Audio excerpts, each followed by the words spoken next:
चलते फिरते गाजर। एक शांत भरी दोपहर दरबारी राज्य की समस्या पर चर्चा कर रहे थे और बीरबल वहाँ खर्राटे लिए सो रहे थे। उसी वक्त वहाँ श्रीलंका देश के एक राजदूत श्री अटापट्टू ने कदम रखा और बादशाह को हाथ जोड़कर नमस्कार किया। अकबर बादशाह की जय हो। ओ अटापट्टू, कहो आज यहाँ कैसे आना हुआ? वो दरअसल मैं हमारे राजा श्री लंकेश्वर धने का एक संदेश देने आया हूँ। कृपया आप इसे पढ़ें। बादशाह ने जब उस संदेश को पढ़ा तो उनकी हंसी निकल पड़ी। ये देख सारे दरबारी भी दंग रह गए। क्षमा चाहता हूँ बादशाह, पर क्या हम जान सकते हैं कि उस खत में ऐसा क्या लिखा है जिसे पढ़ के आप यूँ हंसी के ठहाके लगाने लगे? कहीं कोई हाथी और चींटी के चुटकुले तो नहीं? चुटकुला नहीं, गाजर दिया है श्री लंकेश्वर धने ने। गाजर? मैं कुछ समझा नहीं बादशाह महान। वो दरअसल श्री लंकेश्वर धने हमारे बहुत अच्छे मित्र है। जब हम उनसे आखिरी बार मिले थे तब वाह बादशाह अकबर वाह, राज्य तुम्हारा बहुत सुंदर है, पर हमारा राज्य जीतना नहीं। मैं नहीं मानता, हमारा राज्य ज्यादा सुंदर है और यहाँ के लोग तुम्हारे लोगों के मुकाबले ज्यादा होशियार भी है। अगर ये बात है तो फिर मुझे साबित करना ही होगा कि तुम्हारे लोगों की होशियारी मेरे सामने नहीं चलेगी। ठीक है, हमें ये चुनौती मंजूर है। तुम जब चाहो तब हमारे लोगों का इम्तिहान ले सकते हो। पर अगर तुम ये चुनौती हार गए तो फिर हम अपने मूंछें मुंडवा देंगे। बिना मूंछों के बादशाह कैसे लगेंगे, ये सोचकर दरबारी सर खुजाने लगे। और तभी बादशाह बोले, अब हमारी शान तुम सबके हाथों में है। जैसे कि इस खत में लिखा है, हमें श्री लंकेश्वर धने के पास चलते फिरते गाजर भेजने होंगे। चलते फिरते गाजर? ये कैसे मुमकिन है? गाजर तो जमीन के अंदर होते हैं ना, और इतने मजबूती से गड़े हुए होते हैं कि चलना फिरना तो छोड़ो, वो तो हिलते डुलते भी नहीं हैं। हम जानते हैं, पर हमें किसी भी हाल में ये शर्त जीतनी होगी। अगर मैं ये शर्त हार गया तो मेरी तो सिर्फ मूंछें जाएगी, तुम सबकी तो मैं दाढ़ी और सर दोनों मुंडवा दूंगा। ये सुन तो सब चिंतित हो गए और एक साथ एक सुर में चिल्लाए, बीरबल! हाँ, कौन, क्या, कब, कैसे? कुछ क्षणों में बादशाह ने बीरबल को सारी बात समझाई, जिसे सुन बीरबल सोच में पड़ गए और बोले, ये क्या? क्षमा चाहता हूँ महाराज, ये मुमकिन नहीं होगा।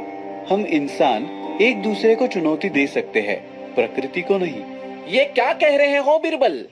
ये सिर्फ बादशाह के मूंछों का नहीं, राज्य के इज्जत का भी सवाल है। बीरबल बेचारा तो इस बार फंस गया था। काफी सोच विचार के बाद भी उन्हें इसका हल मिल नहीं रहा था।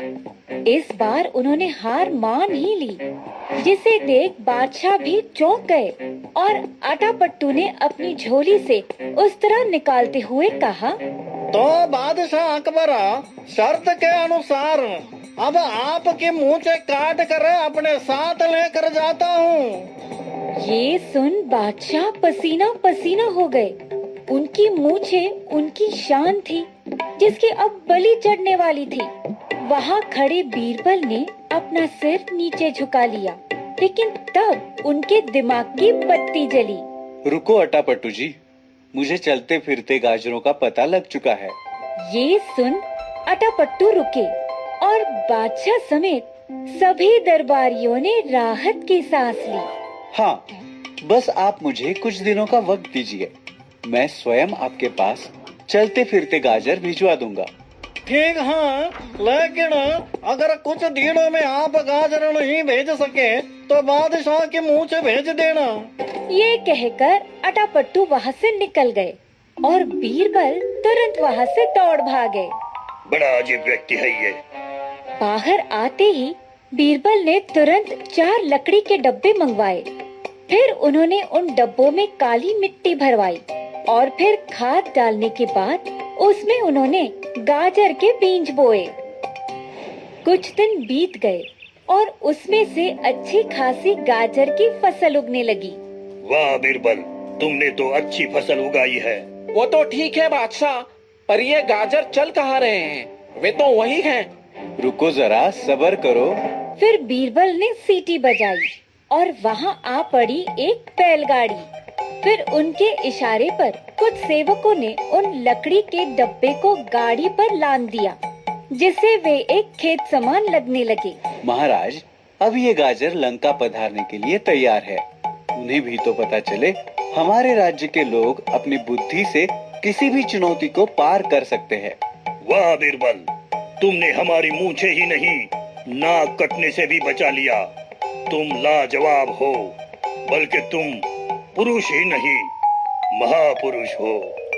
बादशाह ने फिर गाजर रथ को लंका ले जाने का हुक्म दिया और कुछ दिन बाद जब खाली रथ लौटी तो उसमें एक और खत था। जब बादशाह ने उसे पढ़ा तो वो फिर हंसने लगे। अब क्या हुआ महाराज? श्री लंकेश्वर धने का खत है।